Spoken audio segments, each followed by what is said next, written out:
what we're doing here. Are you kidding me? Well, I'm being Jalo. Yeah, you know.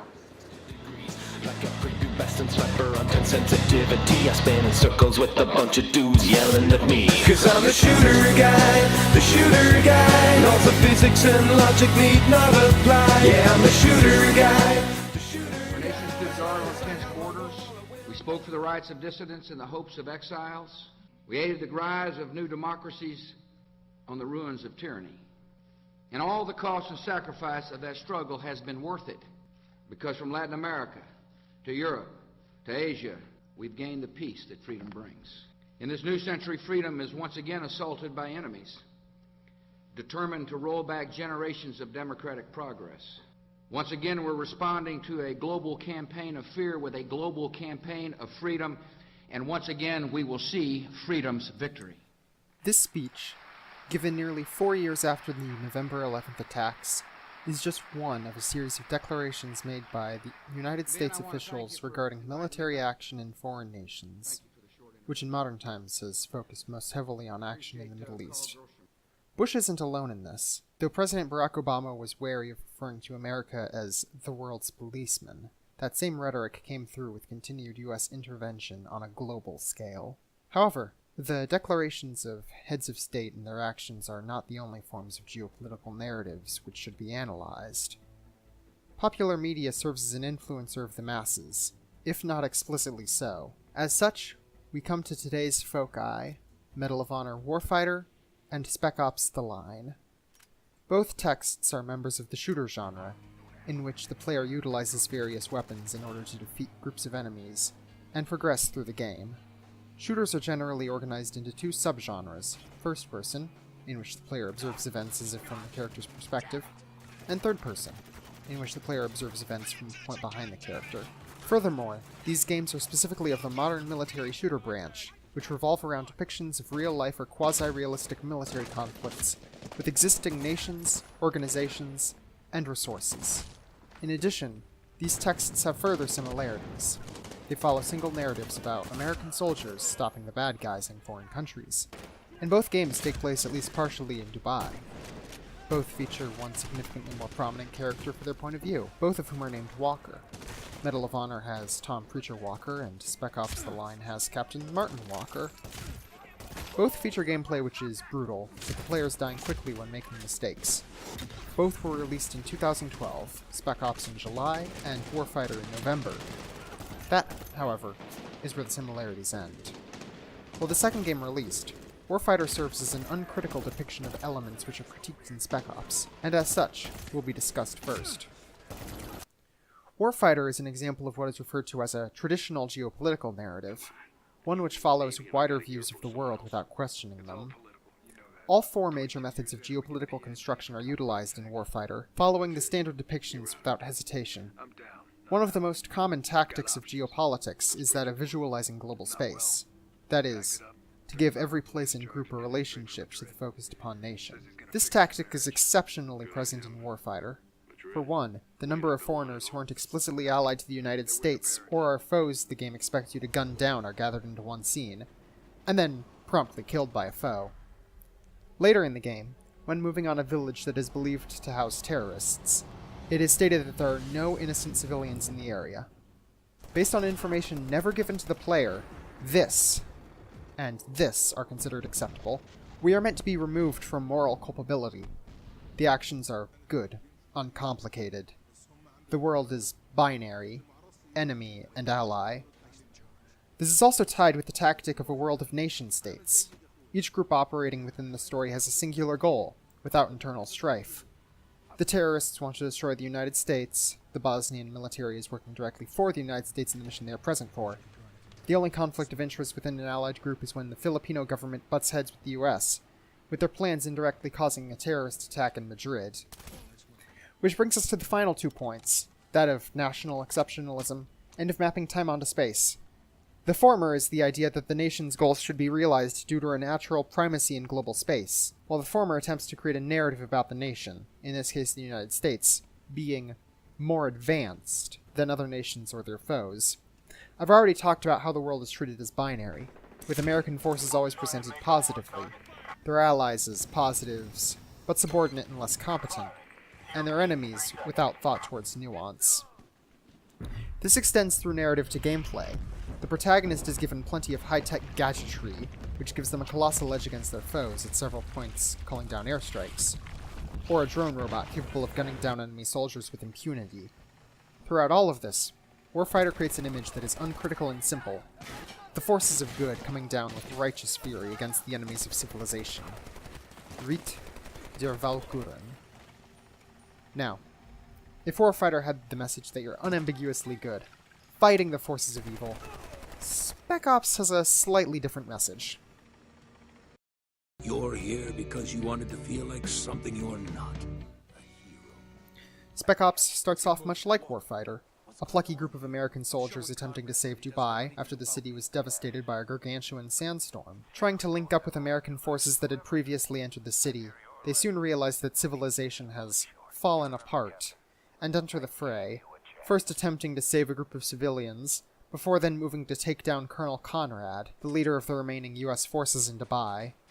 Along the way, the plucky squad begins to fracture and fall apart as our protagonist loses his grip on the situation, as his squad members die, until finally, Walker, one of the last living persons in Dubai, realizes the truth.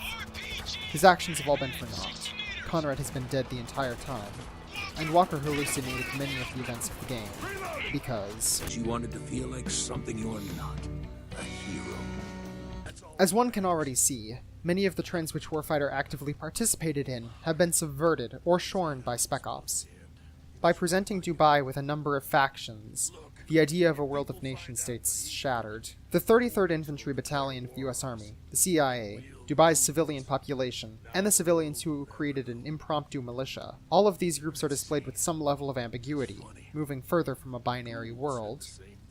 While the people you meet in Warfighter are only ever allies or enemies, all those in Spec Ops are constantly shifting in their places, whether it being the CIA using Walker and his team while both have countering goals, the civilians as victims of Walker and the CIA's actions while still not attacking them, or even the 33rd's actions, trying their best to save Dubai, yet nonetheless the primary foes fought throughout the game. Beyond these forces, three figures shine as constant points: the Radio Man, Captain Walker, and Colonel Conrad. The former, presented throughout as an antagonistic force, is nonetheless helpful when you meet him, and provides incisive commentary on events throughout the game, as well as some fourth-wall-breaking humor. Where's all this violence coming from, man? Is it the video games? I bet it's the video games. Meanwhile, the latter two's positions of authority and stability are shaken and destroyed when we learn that both of their positions are falsely held. Conrad's, because, well, and Walker's, because... You're not real. This is all in my head. Without a solid source of authority, and with factions consistently playing and counterplaying each other, what is presented is a world of chaos. The mapping of time onto place, and of national exceptionalism, are also warped thanks to the conflict against American soldiers, as well as how the faction most empathized with, the civilians, is also the one generally least exceptional, and portrayed as the least advanced. Even as they are frightening the player or acting against them, it is clear that we are meant to empathize with them, or at least see them as understandable in their motives. This is notable within two moments: the white phosphorus incident, and the lynching scene. Midway through Spec Ops, the player is tasked with using a white phosphorus mortar to take out a large group of the 33rd. Following this incident, the player learns that the largest group they attacked was actually a group of innocent civilians, whose deaths the game lingers on heavily. This is the moment when Walker starts to fully break down, and is called back on throughout the game, most notably in the end. The second key appearance of civilians is near the end of the game, when they lynch our sniper Lugo, the wisecracking soldier from before. It's here, when the player finds Lugo and are surrounded by a mob of civilians, that is the only instance where they act in a hostile fashion. And notably, it is the one moment in the game so far in which you are given a choice, in this case between shooting the crowd and simply scaring them away. And in this, it characterizes them as sympathetic figures, victims of the constant warfare and shifting politics of the larger forces in the city, which are American in nature. And all of this brings about an image of horror, and that is certainly intentional. The game trades in hellish locales and horror iconography, particularly with regards to the presentation of the body. All throughout are moments of unease, whether it be the hallucinatory mannequin attackers, the Burj Khalifa-esque spire in flames, or the very image of Captain Walker by the end. These disparate views aren't only present in the narratives, but also the gameplay. Warfighter's fighting, while deadly, is generally clean and from a distance, with the player in a first-person view, meant to sympathize with the creature, to understand things from his eyes. Spec Ops, on the other hand, is significantly more visceral. While Warfighter effectively gives the player unlimited ammunition by letting them refill when next to their allies, Spec Ops instead has players scrounging enemies for spare weapons and bullets, creating tension through the lack of resources. The presence of an execution system, which is emphasized as a way to obtain more ammunition, forces players to come closer to the pain they are inflicting, as well as serving as a characterization for Walker as he becomes more and more ruthless. And despite the closeness of Walker and the player to violence, there is one thing which the third-person camera intentionally keeps the player from coming close with: Walker himself. Unlike many other third-person games, which put the player close to their character, Spec Ops instead puts us far away. Arkham Asylum wants the player to feel connected to Batman. Mass Effect wants the player to build a relationship with their character. Spec Ops, by moving the camera further away, makes it more difficult for the player to empathize with Walker. And finally, there's the matter of slow motion. Both games utilize slow motion effects when the player shoots an enemy in the head, but they apply this effect in different ways. In Spec Ops, performing a headshot causes time to slow, emphasizing the damage which the player has done to their enemy. With Warfighter, slow motion is done following a door breach, wherein the player is given an option for how they wish to breach the door between various tools. After breaching the door, the player enters the room, and will have a limited amount of time to attack their enemies before they can respond. Getting a certain amount of headshots will result in a new option for breaching the door being unlocked. The player is being given a gameplay reward for better exterminating their fellow man. So Warfighter and Spec Ops The Line are different games, with different methods of utilizing narrative and gameplay to create an overall experience. Nothing present there is particularly newsworthy, but how does this all tie back into interventionism? As we've said, popular media does in fact affect the way in which people see the world. Now, a single video game isn't going to completely change the way one views nations, but it nevertheless remains important to critically examine the media you consume, and how that media displays events. And so, how do Warfighter and Spec Ops The Line consider elements of geopolitical narratives? Specifically, how do these games view the topic of US intervention? Considering the feverish analysis above, the answer is unlikely to surprise you. Warfighter, following more traditional geopolitical narratives, displays the actions of the hegemon as noble. US intervention is done to prop up the dominoes, keeping states from falling to an enemy other. It's a message that has been seen hundreds of times, played out against hundreds of foes. By contrast, Spec Ops holds that intervention can easily go awry, though the text shies from Kaplan levels of isolation. Rather, Spec Ops wants to say that noble goals, performed improperly, can easily lead to more damage than would have otherwise been dealt. Everyone is trying to help someone else. The civilians are trying to save themselves, the 33rd wants to protect the civilians, the CIA wants to protect America from international backlash, Walker wants to bring Conrad to justice. Everyone is wanting for the best, but in the end, We were helping. improper intervention will only worsen things. This message, one far more controversial than anything the milquetoast Warfighter would suggest, and far more artistically done, is powerful. And it is powerful because of the geopolitical tendencies that are brought up through context, and artistically subverted. Colonel John Conrad, United States Army. Evacuation of Dubai ended in complete failure. Death toll, too many.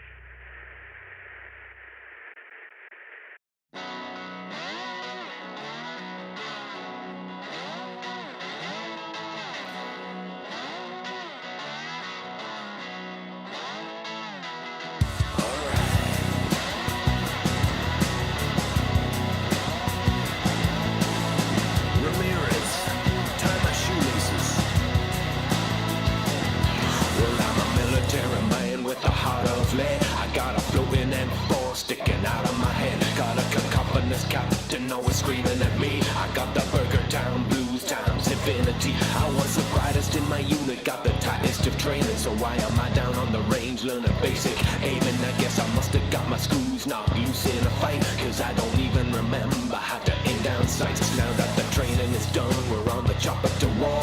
Captain Noisy is yelling and telling us what we're here for. The mission is critical with pollution political. I can question it, but I ain't feeling too analytical, cause a dude on a rooftop with an RPG just sent us spinning around 360 degrees like a prepubescent sniper on 10 sensitivity. I spin in circles with a bunch of dudes yelling at me, cause I'm the shooter guy, the shooter guy. Laws of physics and logic need not apply. Yeah, I'm the shooter guy, the shooter guy. As long as I got my wall, I will never die.